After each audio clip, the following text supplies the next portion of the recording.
kung meron kayong bata or matanda sa bahay, kailangan natin ng solar light. Kasi nga, in case of emergency, di ba, need natin talaga ito, lalong-lalo na kung kayo ay wala sa highway or bundok, kailangan na kailangan talaga natin ng solar. Hindi na po uso ngayon guys yung kandila or flashlight, ito na po yung kailangan natin.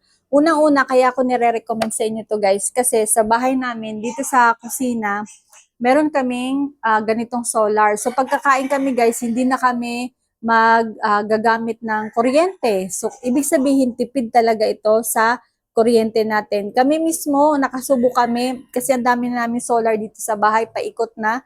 So nabawasan talaga, dati nasa 2,000 plus, may aircon pa kami ngayon, nasa 1,000 plus na lang talaga siya guys. So ito yung ginagamit namin sa likod din kasi meron kaming pusa, meron din kaming mga border dito sa labasan kasi apartment yung likod dito sa bahay namin eh. So ito talaga kailangan na kailangan natin ito. Hindi lang sa emergency ha, gabi-gabi nagagamit namin ito. May kasama na siyang remote guys, tapos 30 watts nga po pala ito.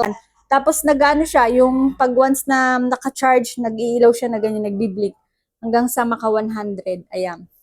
Malaki yung solar panel nito. So sa mga gusto mag-check out nito guys, sobrang affordable nito. Tapos kung makita nyo free shipping, i-grab nyo na kasi magagamit talaga ninyo to every night. Ayan, tipid ka na sa kuryente, meron ko pang emergency light. Ayan, sa mga gusto mag-check out nito, ilalagay ko na lang dyan sa yellow basket. Malakas yung ilaw niya ha, kaya huwag kayong mag-alala. Tapos malaki din yung solar panel natin at solar light na to.